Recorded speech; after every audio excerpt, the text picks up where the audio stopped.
विशेषतः आज हाम्रो देश नेपाल आध्यात्मिक र धार्मिक हिसाबले गरिमायुक्त छ भन्ने कुरा, अनि त्यसपछि वेदको सन्दर्भका केही छोटामोटा कुरा, अनि त्यसपछि संस्कृत भाषाको उपादेयताका कुरा, अनि पूजा हामीले प्रचलनमा ल्याएका पूजा पद्धतिका कुराहरू र शक्तिको उपासनाका कुराहरूलाई समेत जोडेर म अलिकति नयाँ किसिमका आध्यात्मिक अभिरुचि राख्ने मानिसहरूलाई पनि केही फाइदा होस् भन्ने दृष्टिकोणले आफ्ना कुराहरूलाई अगाडि बढाउन गइरहेको छु। अब पहिले मातृभूमि नेपालकै कुरा गरौँ। हाम्रो नेपाल भौगोलिक हिसाबले पनि अत्यन्तै सुन्दर र आध्यात्मिक हिसाबले पनि अत्यन्तै विशिष्ट स्थानमा छ। त यस्तो मुलुकमा बसेका हामी नेपालीहरू धन्य छौँ र हाम्रो हिन्दू धर्म दर्शन पनि धन्य छ। हामी बसेको भूखण्ड हिमवत् खण्डभित्र पर्दछ। पूर्वमा ब्रह्मपुत्र, पश्चिममा हिन्दुकुश, उत्तरमा मानसरोवर, दक्षिणमा गङ्गासम्मको भूखण्डलाई हिमवत् खण्ड भनिन्छ। सुगौली सन्धिले हामीलाई आजको नेपालमा खुम्च्याएर मात्रै हामी अलिकति साना भएका छौँ भौगोलिक हिसाबले, तर आध्यात्मिक हिसाबले हामी अहिले पनि हिमवत् खण्ड विस्तृत रूपमा नै छौँ र यो हिमवत् खण्डका हामी निवासी भन्न हामीलाई गौरव लाग्छ। नेपालमा यो भूभागमा यो सुन्दर र ऐतिहासिक भूभागमा वेद, उपनिषद, पुराण आदि महत्त्वपूर्ण ग्रन्थहरू लेखिए। सप्तगण्डकीमा कश्यप ऋषि बस्दथे, कोशी किनारमा विश्वामित्र बस्दथे, गोरखामा वेदव्यास बस्दथे, जनकपुरमा महर्षि जनक बस्दथे, त्यही नै याज्ञवल्क, गार्गी, मैत्रेयी आदि ऋषि र ऋषिकाहरूको बसोबास थियो। मानव सभ्यताको विकास भूमि पनि यही नै हो। त्यो हिमवत् खण्डको योगी नारायणनाथले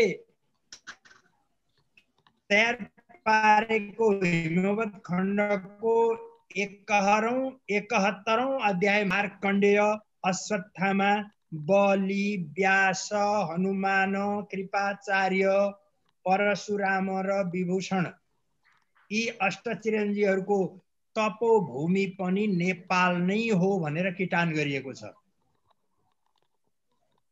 त्यति मात्रै होइन, हाम्रो गण्डकीमा प्राप्त हुने जुन शालिग्राम हो, त्यो शालिग्रामको उद्गम भूमि पनि नेपाल, जसको विश्वमा प्रख्याति छ। संसारमा बनेका हिन्दू मन्दिरहरूमा शालिग्राम लगेर राखिएन र पूजा गरिएन भने त्यो मन्दिर अपूर्ण हुन्छ भन्ने विश्व मान्यता छ, आध्यात्मिक मान्यता छ। संसारले शालिग्राम पूजा गर्छ। फेरि त्यति मात्रै होइन, मर्ने बेलामा हामी मुक्ति र मोक्षको निमित्त शालिग्राम जल ग्रहण गराउँछौँ। त्यति मात्रै होइन, हिन्दूहरूको 4 क्षेत्र मध्ये 2 क्षेत्र बराह क्षेत्र र मुक्ति क्षेत्र पनि नेपालभित्रै छन्। सीता र बुद्धको जन्मभूमि पनि नेपालै हो। नेपाल धार्मिक सहिष्णु देश हो। यहाँ 96% ओमकार परिवारका हिन्दूहरूसँग क्रिश्चियन, मुसलमान आदि भिन्न धर्मका मानिसहरू पनि मिलेर बसेका छन्। सबैलाई निर्बाध स्वतन्त्रता उपलब्ध छ। अर्थात् यो यस्तो किसिमको सहिष्णु देश संसारमा अन्यत्र पाइँदैन। उदाहरणको लागि हाम्रो काठमाडौँको दरबारको गेटमा जामे मस्जिद र काश्मीरी मस्जिद छ। त्यो कुराले हामीलाई कुनै पनि विघ्न बाधा गरेको छैन र हामी पनि मजाले स्वीकार गरेका छौं। उनीहरू पनि आनन्दसँग आफ्नो धर्म संस्कृतिमा रमाउँछन्। कहाँ त्यति मात्रै हो र, शिव पार्वतीको तपोभूमि पनि नेपाल हो, देवताहरूको क्रीडा भूमि पनि नेपाल हो, 12 ज्योतिर्लिङ्ग अन्यत्रै छन्, तर त्यसको शिर नेपालको पशुपतिनाथ मानिएको छ र योगहरूको उद्गम भूमि पनि नेपालै मानिएको छ, जहाँ शिवजीले अथवा ऋषि मुनिहरूले योगाभ्यास गरेर हामीलाई सिकाए। त्यसैको बलमा आज हामी नेपाल र नेपालीको महिमा गाएर गौरवका साथ बाँचेका छौं। त्यसैले यस्तो नेपालभित्र बस्ने हामी नेपालीहरू पनि धन्य छौं र यस्तो देशमा विकसित हुँदै आएको विश्व हिन्दू महासंघ र हिन्दू धर्म दर्शन पनि अत्यन्तै मर्यादित छ। मैले नेपाल राष्ट्रको महिमा र गरिमाका आध्यात्मिक हिसाबले महिमा र गरिमाका कुराहरू यति नै गरे। अब म वेद, हाम्रो मूल ग्रन्थ, त्यसको कुरा अलिकति गर्छु। वेद अपौरुषीय कुनै विद्वानले लेखेको होइन, यो ईश्वरीय देन हो, अर्थात् ब्रह्माको मुखबाट निक्लिएको वाणी हो वेद भनेर हामी मान्दै आएका छौं। यो वेदलाई ब्रह्मा अथवा ब्रह्म विद्याका रूपमा हामी स्वीकार गर्छौं। हामीले हाम्रा कामहरू, कुनै धार्मिक कामहरू गर्दा श्रुति स्मृति पुराणोक्त फल प्राप्त्यर्थम भनेर हामी संकल्प गर्छौं। त्यो श्रुति वेद, श्रुति भन्नाले लेखिएन, प्रारम्भमा विद्वानहरूले त्यसलाई चिन्तन मनन गरेर कण्ठ पारेर आउने पुस्तालाई पाठ बुझाउनु पर्थ्यो। पुरानो पुस्ताले नयाँ पुस्तालाई पाठ बुझाउँदै बुझाउँदै बुझाउँदै गइयो अनि गइसकेपछि अब त लोप हुन्छ, बिग्रिन्छ, अपभ्रंश हुन्छ, होइन अब लेख्नु पर्छ भनेर ऋषि मुनिहरू लेख्न बसे।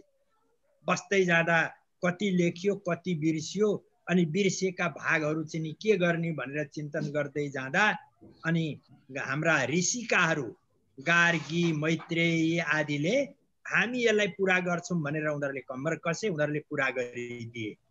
आज यो करिब करिब 5000 वर्ष पहिलेको घटना हो। उनीहरूले लेखेर, भोजपत्रमा लेखेर हामीलाई दिएपछि हामी चाहिँ अब वेदलाई चाहिँ लेख्य रूपमा, अनि अब पत्र पल्टाएर पाठ्य रूपमा पढ्न थाल्यौं। त यो यस्तो गरिमा र महिमायुक्त वेदको महिमा के छ भने, यो सर्वप्राचीन ग्रन्थ, विश्वको सर्वप्राचीन ग्रन्थ हो वेद, जसका आधारमा हाम्रो वैदिक धर्म संस्कृति अथवा हिन्दू धर्म आजसम्म परिचालन हुँदै आएको छ र हामी आज त्यसैको चाहिँ चर्चा परिचर्चामा यहाँ भेला भएका छौं।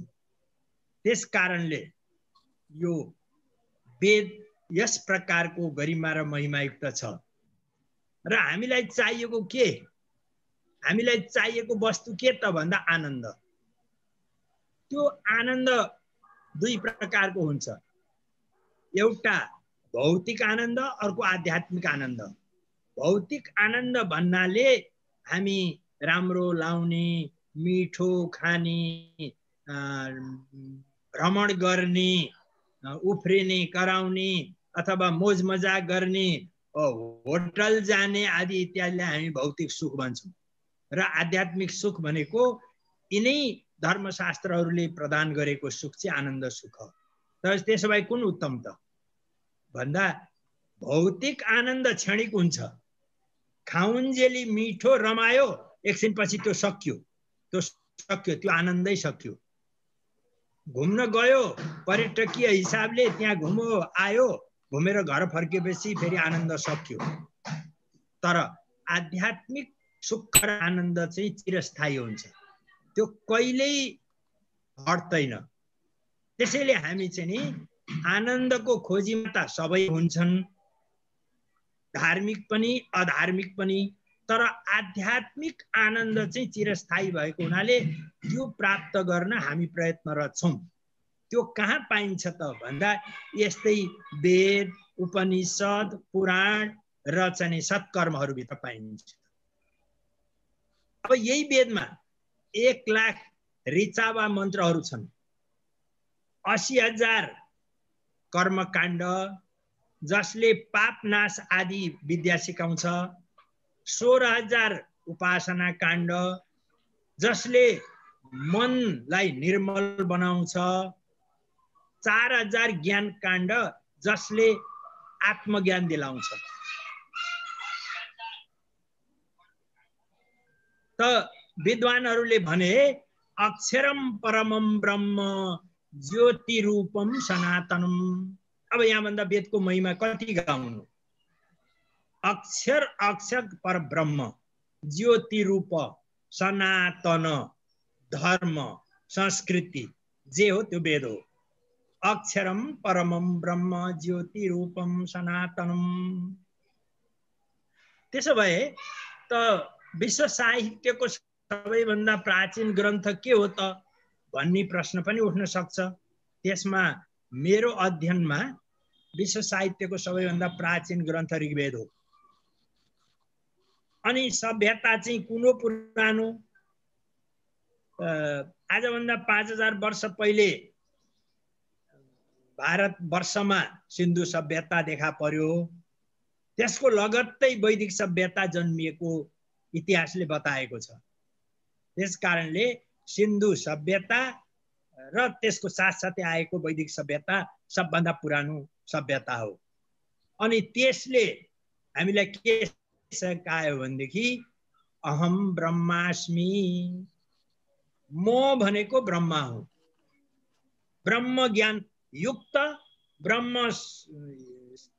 के अरे तत्व युक्त म मानिस हुँ अहम ब्रह्मास्मि हुँ वेदले निर्धक्कसँग छातीमा हात राखेर हामीलाई यो भन्न सिकायो वेदले सिकाएको पाठ यही हो मैले पनि खम ब्रह्म वेदको अन्तिम वाक्य हो त्यो खम ब्रह्म यो सारा खगोल र चाहिँ यो के अरे ब्रह्माण्ड हो जुन त्यो ब्रह्माण्ड सबै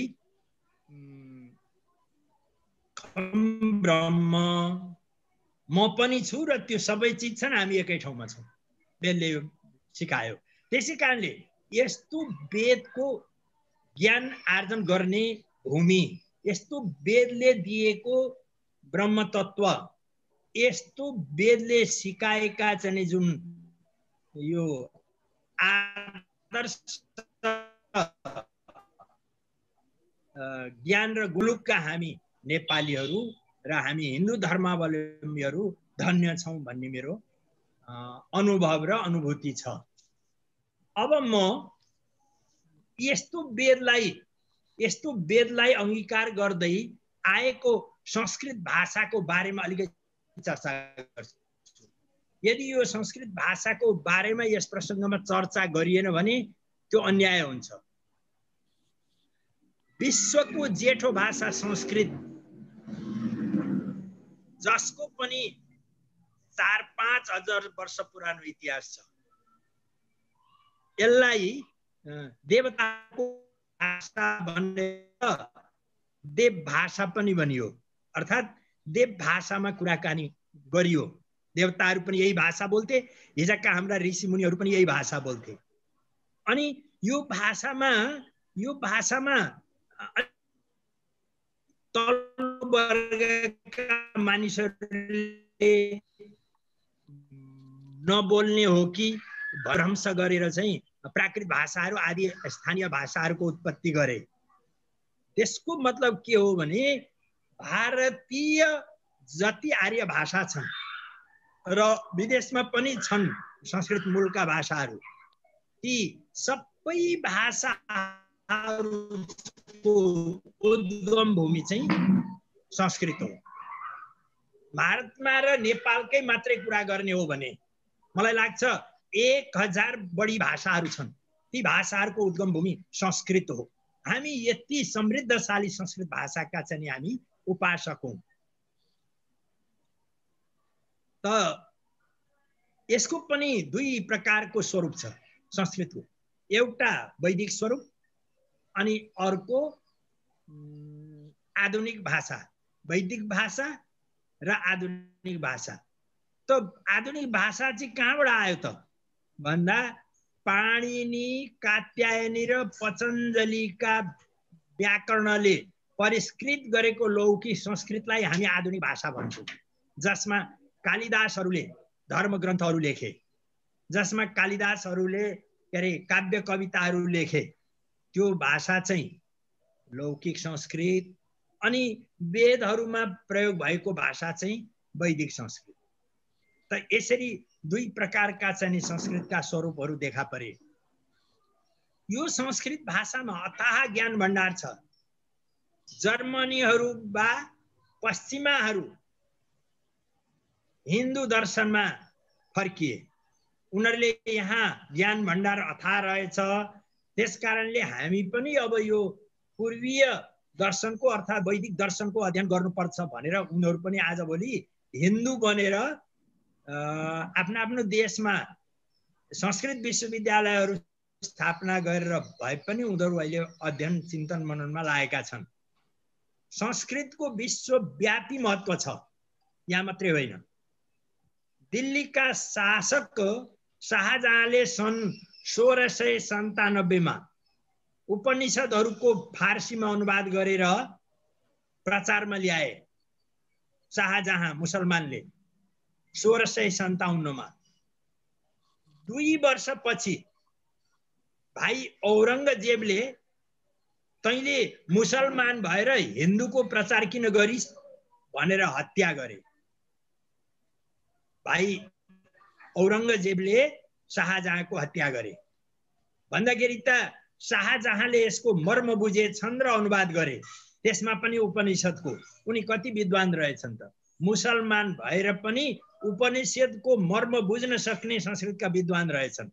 यसबाट त्यो कुरा थाहा हुन्छ। आज नासाका वैज्ञानिकहरूले संस्कृत भाषा समृद्ध वैज्ञानिक र कम्प्युटर प्रयोगमा उपयोगी भनेर तारिफ गरिरहेका छन्। अब यो संस्कृतमा संस्कृत भाषाले दिएको जुन गणित हो त्यो गणितहरूको फर्मुला चाहिँ कम्प्युटर भित्र प्रयोग गर्दाखेरि अन्तरिक्षमा गएका यात्रुहरूसँग चाहिँ त्यो वैज्ञानिक हिसाबले र यो गणितीय हिसाबले समाचारहरू आदान प्रदान गर्न अत्यन्तै सजिलो भएको उनीहरूले तारिफ गरेका छन्। त्यसकारणले नासाका वैज्ञानिकहरूले पनि आजको सन्दर्भमा पनि संस्कृत भाषालाई वैज्ञानिक र उपयोगी मानेका छन्। संस्कृतमा हामी माता भन्छौँ आमालाई। अंग्रेजीमा हामी मदर भन्छौँ। जर्मनीमा मटर भन्दा रहेछ। भनेपछि त संस्कृत भाषाका माने बानी व्यवहारहरू त अरू भाषाले पनि स्वीकार गरेका रहेछन् नि। माता, मदर, मटर यसरी। अनि हाम्रा 4 वेद, उपनिषद, ब्रह्मसूत्र, गीता, रामायण, महाभारत, 18 पुराण, 18 उपपुराण, मनुस्मृति आदि महत्त्वपूर्ण धार्मिक ग्रन्थहरू संस्कृतमै लेखिएका छन्। यी ग्रन्थहरूको मर्म बुझ्न, विश्व ब्रह्माण्डको चाहिँ गुह्य कुरा पत्ता लगाउन वेद पढ्नु पर्ने भयो, ब्रह्मसूत्र पढ्नु पर्ने भयो, उपनिषद पढ्नु पर्ने भयो, महाभारतै पढ्नु पर्ने भयो आदि इत्यादि। त्यसकारणले चाहिँ आज विश्वका बौद्धिक मानिसहरू संस्कृत भाषाको ज्ञान गर्न लालायित भएर विश्वविद्यालय खोल्दै पढ्दै गर्न थालेका छन्। हामी एउटा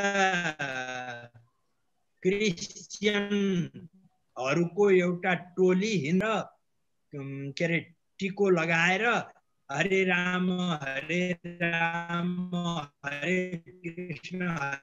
कृष्ण भनेर जुन्नी चैतन्य महाप्रभु हो क्या र उनीहरूको स्वरूप हेर्दा पहिले चाहिँ हामीलाई यो नक्कल पारेको जस्तो लाग्थ्यो। तर आजभोलि साँच्चै हिन्दू दर्शनमा डुबेर उनीहरू चाहिँ नि यतापट्टि फर्किएका रहेछन् भन्ने कुरो विश्वास लागेको छ। त्यसो हुनाले संस्कृतमा रहेको अपार ज्ञान भण्डारको लाभ लिन विश्व आतुर देखिन थालेको कुरा बुझेर हामीले पनि हाम्रा सन्ततिलाई संस्कृतको गहिरो अध्ययन गराउनु पर्दछ। नत्र हाम्रो यो वैदिक धर्म दर्शन अथवा हिन्दू हाम्रो जुन सभ्यता हो त्यो सभ्यता चाहिँ नि विचलन हुन सक्दछ। म आजको यो सन्दर्भमा यही संस्कृतको महत्त्वको बोध गराउँदै यहाँबाट पनि म अगाडि सर्न चाहन्छु। अब हामी शक्तिको उपासना गर्छौं। हाम्रो एउटा शक्तिलाई मान्ने हाम्रो परम्परा छ। हाम्रो धर्म दर्शनै शक्ति मान्ने हो। त ब्रह्माले सृष्टि गरे, विष्णुले परिपालन गरे, महेशले आवश्यकता अनुसार संहार गरे। यी त्रिदेवलाई हामी शक्तिको रूपमा मान्छौं, किनभने उनीहरूले जे चाहन्छन् त्यो हुँदो रहेछ। ल यसपालि यो भूभागमा पानी नपार्ने भनेपछि नपर्दो रहेछ, अथवा हामीले हाम्रो शक्ति प्रवाह गरेर यसलाई यसो गरिदिनु पर्छ, त्यसलाई त्यसो ब्रह्मा विष्णु महेश त्रिदेवताको का शक्तिको हामी पूजा गर्दछौँ। हामी जलको पूजा गर्दछौँ। जल देवतामा शक्ति छ। उसले हामीलाई बिजुली दिन्छ, सिंचाइको कुलोमा बगेर आइदिन्छ, धान फलाइदिन्छ, अनि त्यहाँबाट हाम्रो धोइ पखाली गर्छ, हामीलाई निर्मल बनाइदिन्छ, हामीलाई खाना दिएर हाम्रो प्राण सञ्चार हुन्छ, रक्त सञ्चार हुन्छ। त्यस कारणले चाहिँ नि जलमा शक्ति रहेछ। आवश्यक पर्यो भने हामीलाई बगाई पनि दिन्छ। त त्यसो हुनाले ए जल देवता मेरो कल्याण गर, हामी तिम्रो पूजा गर्छौं, आराधना गर्छौं, हामी तिमीलाई मान्छौं, उपासना गर्छौं भनेर जल देवताको हामी पूजा गर्छौं। अनि तेज अग्नि र सूर्यको पनि हामी पूजा गर्छौं।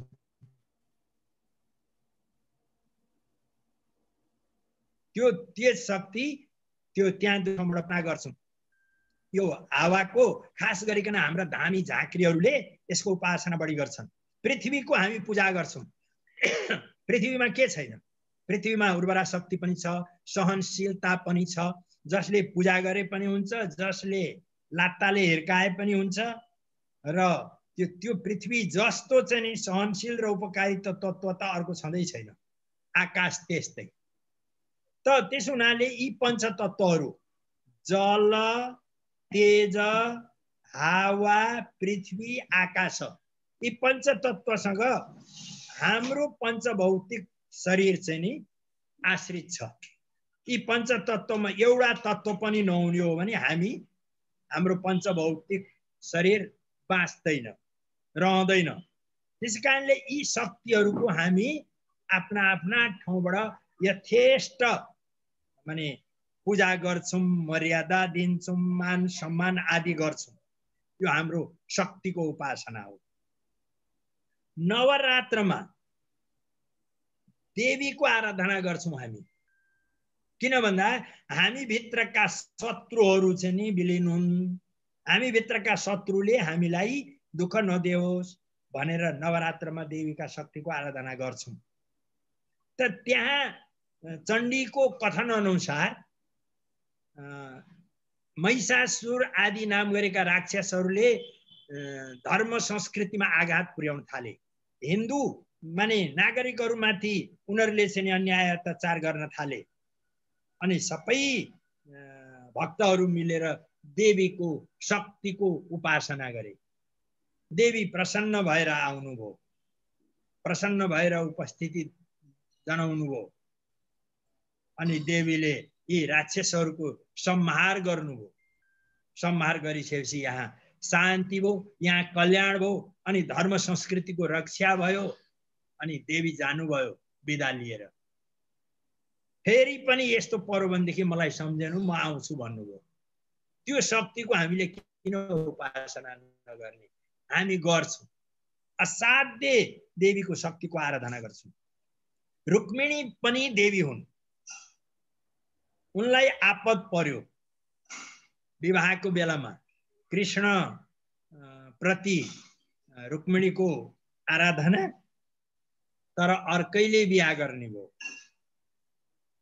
त त्यो बेलामा के गर्ने त भन्दाखेरि रुक्मिणीले पनि कात्यायनीको पूजा गरेर, मन्दिरमा गएर कात्यायनीको पूजा गरेर अनि देवीसँग शक्ति मागेर त्यो राक्षसको जुन कुप्रवृत्ति हो त्यो कुप्रवृत्तिलाई उनले चाहिँ परास्त गरिन्।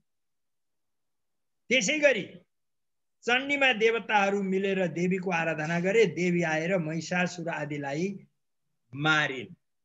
त यस्ता शक्ति स्वरूपिणी हाम्रा माताहरू, हाम्रा देवीहरू, यस्ता शक्ति स्वरूपिणी नारीहरू, गार्गी, मैत्रेयी, अपाला आदि वैदिक नारीहरू, यी यस्ता प्रति हामी नतमस्तक छौँ।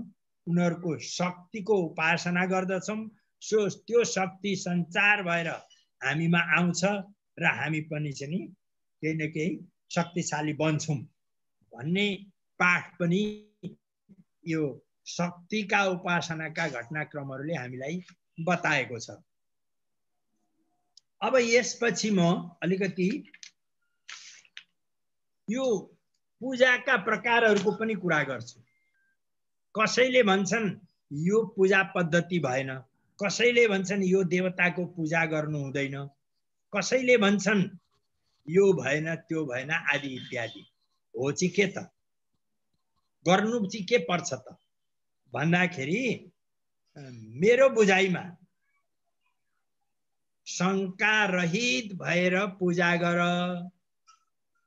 अनि कसको पूजा गरौँ, कता फर्किएर गरौँ, कुन समयमा गरौँ, कति समय लगाऊँ, उठेर बसेर कसरी गरौँ, कस्तो कपडा लगाऊँ, कुन सामग्री साथमा राखौँ, भाँडा कुन चलाऊँ आदि अनेक किसिमका हामीसँग विवाद छ।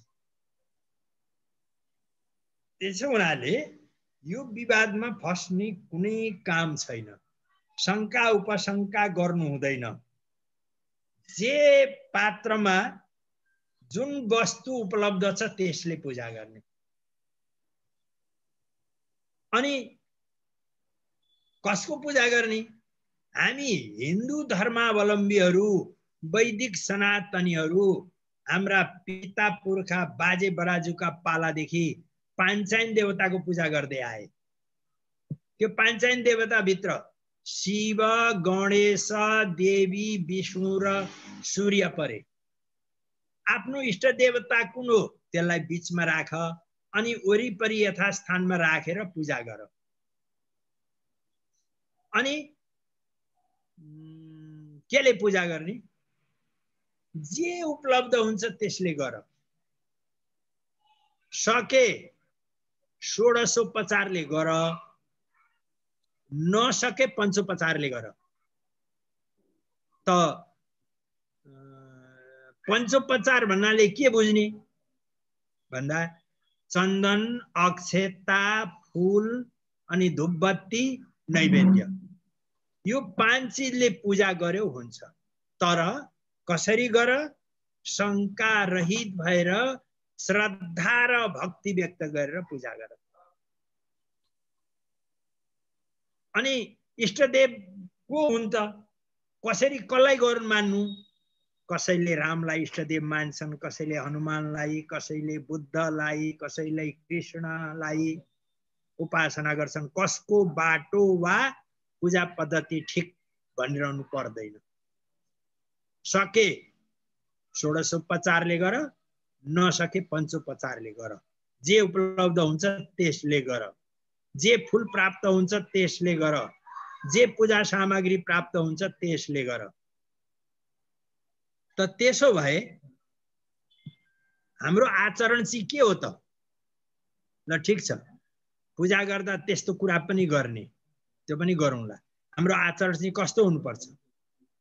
बिहान ब्रह्म मुहुर्तमा उठ्नुपर्छ, 1 लिटर पानी मनतातो पानी पिउनु पर्छ, 1 घण्टा खुला हावामा डुल्नु पर्छ, आधा घण्टा प्राणायाम गर्न बस्नु पर्छ, शाकाहारी सन्तुलित भोजन गर्नु पर्छ, सकारात्मक सोचका साथ प्रसन्न रहन अभ्यास गर्नु पर्छ, परोपकारी स्वभाव र क्षमाशील हुनु पर्दछ। यी हाम्रा आचरण हो। को हामी भनेका वैदिक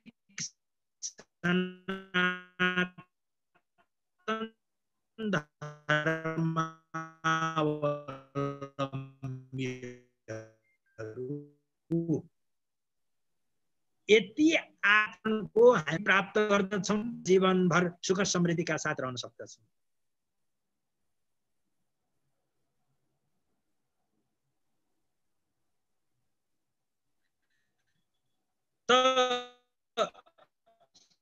हामीलाई वेदान्त दर्शनहरूले अनि यिनै कुरा हामी मन्दिर धाएर सामग्रीहरू पूजा हातमा लिएर पूजा गर्छौँ, त्यो ठिक कि पलैटी मारेर बसेर आत्मचिन्तन गर्ने त्यो ठिक? अब प्रश्न यो छ, त्यो मन्दिर ठिक होइन भने किन बनाइयो? ध्यान ठिक हो, पलैटी मारेर बसेर आँखा चिम्लिएर पर ब्रह्म परमात्माको चिन्तन गर्न सिक, त्यही उत्तम हो भन्ने हो भने त्यो सबैले हामीले जान्दैनौँ। त्यसो हुनाले के हो त? हामीले गर्नु चाहिँ के हो त भन्दाखेरि हामीले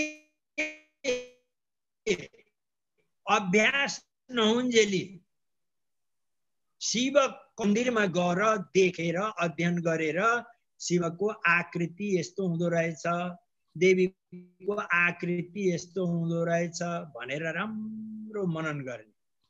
त्यो मनन गरिसकेपछि अनि अब जब हामी शिवको देवीको ध्यानमा बस्दछौँ, त्यो मूर्ति हाम्रो हृदयमा उपस्थित हुन्छ। उपस्थित भएपछि यो अभ्यास गराउनका लागि सुरुमा मन्दिरको र पूजा सामग्री लिएर गएर पूजा गर्नुपर्ने आवश्यकता पर्छ। ऋषिमुनिहरू, सन्त महन्तहरू, ठुला ठुला योगी तपस्वीहरू, उनीहरूलाई जब यो अभ्यास भइसक्छ, अभ्यास भइसकेपछि उनीहरूले मन्दिर पनि जानु पर्दैन, पूजा पनि गर्नु पर्दैन। उनीहरूले आफ्नै ओछ्यानमा आफ्नै चेनी खाटमा ध्यान लगाएर ईश्वर चिन्तन गर्न सक्यो भने त्यो उनीहरूलाई त्यसबाट सिद्धि प्राप्त हुन्छ।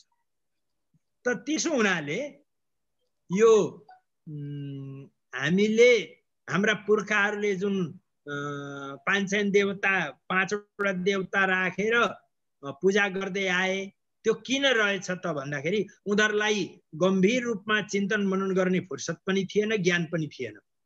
उनीहरूले पूजा गर्नुपर्ने त्यही 5वटा मूर्ति राख्यो एक ठाउँमा, 5वटा मूर्ति यसो नुहाइदियो अनि फूल, चन्दन, अक्षता, नैवेद्य र धूपबाती गरिदियो, पञ्चोपचार पूजा गरो अनि यसो जलन फलन जो पाकेको छ त्यो चुलामा गयो खायो अनि त्यसपछि काममा गयो, भिडिहाल्यो।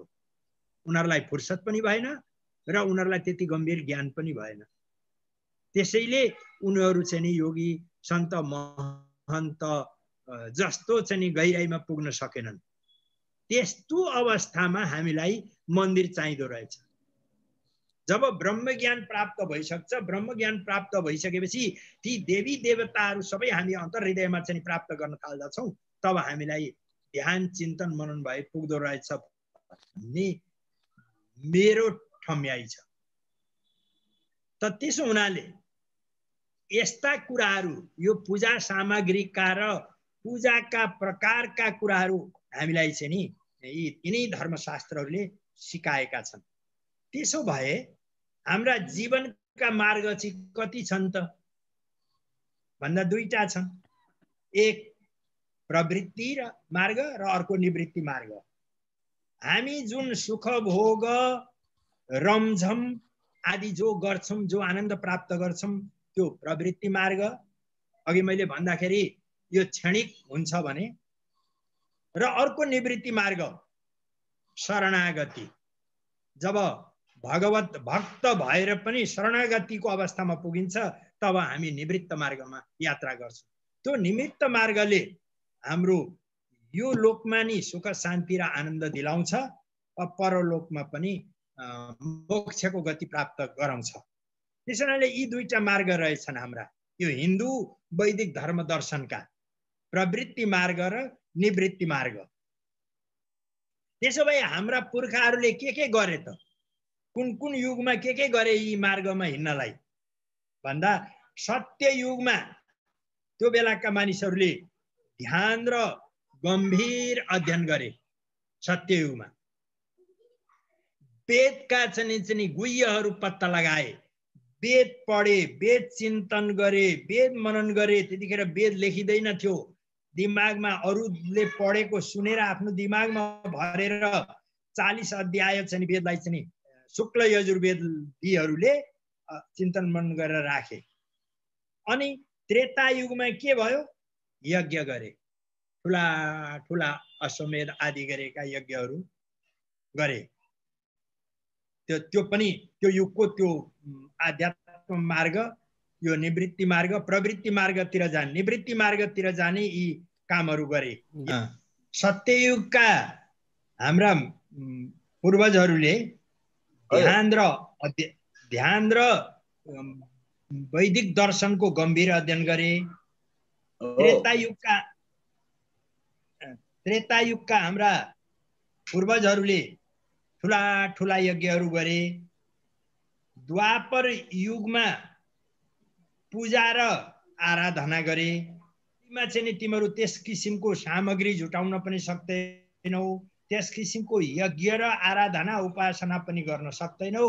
अनि कलौ कीर्तन केशवम, कलियुगमा चाहिँ संकीर्तन गर, भगवानको नाम जप, तिमीलाई यति भए पुग्छ, तिमीले कुनै पूजा पाठ यज्ञ आराधना उपासना केही गर्नु पर्दैन भनेर हाम्रा पूर्वजहरूले हामीलाई चाहिँ त्यो निर्देशन गरे। त्यो निर्देशन अनुसार आज हामी पूजा गर्न त बस्छौं, लौ एउटा गोदान गरौँ भन्दाखेरि 5-10 रुपियाँ हालेर दुनामा गोदान गर्न थाल्छौँ। त्यतिखेर त गाईको बाछै ल्याउँथे नि त, तर अब अहिले त्यो सम्भव छैन। त्यसैले गर्दा तिमीहरू पूर्ण रूपले गर्न सक्दैनौ, कीर्तन गर, बस, आफ्नो जीवन सुधार भनेर हामीलाई चाहिँ त्यो उपदेश दिएको रहेछ भन्ने कुरामा पनि आयो। त्यसो भए हाम्रा पुर्खाहरूले पञ्चयज्ञ गर्दै आए। हाम्रा पुर्खाहरू त हामीलाई त मार्गदर्शन गर्दै आए नि त। पञ्चयज्ञ गरे। के हो पञ्चयज्ञ, त्यो पनि अलिकति बुझिहालौँ। स्वाध्याय जुन के अरे सत्ययुगमा चाहिँ अध्ययन भनेको थियो नि, त्यसमा स्वाध्याय, त्यसलाई ब्रह्मयज्ञ भने। जसले वेदको मर्म बुझेर पढिरहे, ज्ञान गरिरहे, चिन्तन मनन गरिरहे, त्यसलाई स्वाध्याय भनियो, त्यो ब्रह्मयज्ञ। अनि त्यसपछि देवयज्ञ आयो। त्रेता युगमा देवयज्ञ, पाठ पूजा आदिमा त्यसलाई देवयज्ञ भनियो। अनि द्वापरमा पितृहरू कसरी खुसी हुन्छन् भन्ने चिन्तन गर्न थालियो, तर्पण आदि, पितृयज्ञ, पूजा आराधना उपासना आदि। अनि मनुष्ययज्ञ, मनुष्ययज्ञ अर्को। के हो मनुष्ययज्ञ भन्दा, परसेवा, अतिथि सेवा अथवा जनसेवा, यो मनुष्ययज्ञ। र भूतयज्ञ, यो बडा स्पष्ट रूपमा थियौँ हामी, तर आज स्पष्ट म के पार्छु भनेदेखि, पशु पंक्षी पाल्नु, निस्वार्थ सेवा गर्नु। खसी पाल्नु अनि ठुलो भएपछि काटेर खानु होइन, परेवा पाल्नु अनि बच्चा दिएपछि काटेर खाने होइन, उनीहरूको सेवा मात्रै गर्ने। यहाँ केही कुल घरानाका पुर्खाहरूले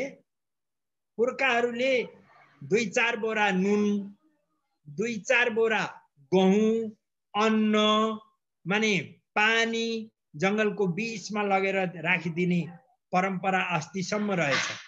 उनीहरूले त्यो के गरेको त भन्दा भूत यज्ञ गरेको, पशुपन्छी पाल्नु माने उनीहरूलाई उनीहरूको निस्वार्थ सेवा गर्नु। यसरी यो सत्ययुगदेखि चलिआएको यो पञ्चयज्ञ, ब्रह्मयज्ञ, देवयज्ञ, पितृयज्ञ, मनुष्य यज्ञ र भूत यज्ञ, यो यज्ञको प्रकारलाई अरूले परिभाषित गर्नु पर्यो भने भिन्न प्रकारले गर्लान्, तर मैले यो यज्ञलाई यस किसिमको चाहिँ उसमा व्याख्या गरेँ। र अनि अर्को पनि एउटा आश्रम छन् नि, हामीसँग त अहिले त धेरै आश्रमहरू छन्, कहीँ अनाथ आश्रम छन्, कहीँ वेदाश्रम छन्, कहीँ के छन्। अनि आश्रम भनेको के हो र त्यो कस्तो हुनुपर्छ त्यो पनि हाम्रा पुर्खाहरूले निर्णय गरेका रहेछन्। जहाँ पढ्नको लागि पाठशाला हुन्छ, जहाँ धर्म कर्मको लागि यज्ञशाला हुन्छ, जहाँ पाहुनाहरूको लागि अतिथिशाला हुन्छ, जहाँ विद्यार्थी र पाहुनाका लागि पाकशाला हुन्छ, जहाँ गौपालनको लागि गौशाला हुन्छ। यी 5 वटा शाला जहाँ छन् त्यहाँ आश्रमको पूर्णता हुन्छ। यदि पाठशाला, यज्ञशाला, अतिथिशाला, पाकशाला, गौशालाहरू छैनन् भने त्यहाँ त्यो आश्रमको पूर्णता हुँदैन। एउटा चिज हुन्छ, ल त्यहाँ चाहिँ नि वेद पाठशाला, वेद मात्रै पढाइन्छ, अरू केही छैन। त्यहाँ त नि हवन मात्रै हुन्छ, त्यहाँ केही छैन। जस्तै हेरेर स्वर्गद्वारीमा आज 120 वर्ष भयो यज्ञ सुरु भएको, त्यहाँ पाठशाला पनि छ, त्यहाँ यज्ञशाला पनि छ, त्यहाँ अतिथिशाला पनि छ पाहुनाहरू बस्ने, र त्यहाँ सबैको लागि पाकशाला पनि छ, त्यहाँ गाईहरूको सुरक्षाका लागि गौशाला पनि छ। अनि यो आश्रम स्वर्गद्वारी आश्रम चाहिँ नि ले चाहिँ पूर्णता प्राप्त गर्यो। त्यसैले यो पाठशाला जहाँ छन् त्यहाँ आश्रमको पूर्णता र जहाँ छैनन् त्यहाँ आश्रमको अपूर्णता भन्ने कुरा हाम्रो वैदिक धर्म दर्शन भित्रै व्याख्या गरेको पाइन्छ। अब अलिकति सम्प्रदायको कुरा गरौँ। नेपाल भित्र भाषा त झन्डै झन्डै 125-30 छन् भनियो, तर धार्मिक सम्प्रदाय कति छन् भनेर चाहिँ अध्ययन गर्दै जाँदा डाक्टर स्वामी प्रपन्नाचार्यले 2062 सालमा प्रकाशित गरेको मिल्केका झिल्का भन्ने पुस्तकमा 162 प्रकारका सम्प्रदायहरू नेपालभित्र छन् भनेर लेखिएको छ। ती सम्प्रदायहरूको नाम पनि छ। अनि मैले एउटा कागज लिएर कोरेर मेरो विराटनगरमा चाहिँ कति सम्प्रदाय रहेछन्, कुन कुन छन् त भनेर केलाएँ। केलाउँदाखेरि वैदिक सनातन सम्प्रदाय, कबीरपन्थी सम्प्रदाय, श्री वैष्णव सम्प्रदाय, निम्बार्क वैष्णव सम्प्रदाय, ओम शान्ति सम्प्रदाय, मानव धर्म सम्प्रदाय, साई सम्प्रदाय, ईसाई सम्प्रदाय, मुस्लिम सम्प्रदाय, अनि चैतन्य महाप्रभुको कृष्ण भक्ति सम्प्रदाय, अनि सन्त मत सम्प्रदाय, कृष्ण प्रणामी सम्प्रदाय, जैन सम्प्रदाय, बुद्ध सम्प्रदाय, किराँत सम्प्रदाय, याहो सम्प्रदाय, राधा माधव सम्प्रदाय, श्यामा श्याम सम्प्रदाय आदि 2 दर्जन जति सम्प्रदायहरू मैले टिप्न भ्याएँ। भनेपछि हाम्रा यति धेरै सम्प्रदायहरूलाई हामीले मिलाएर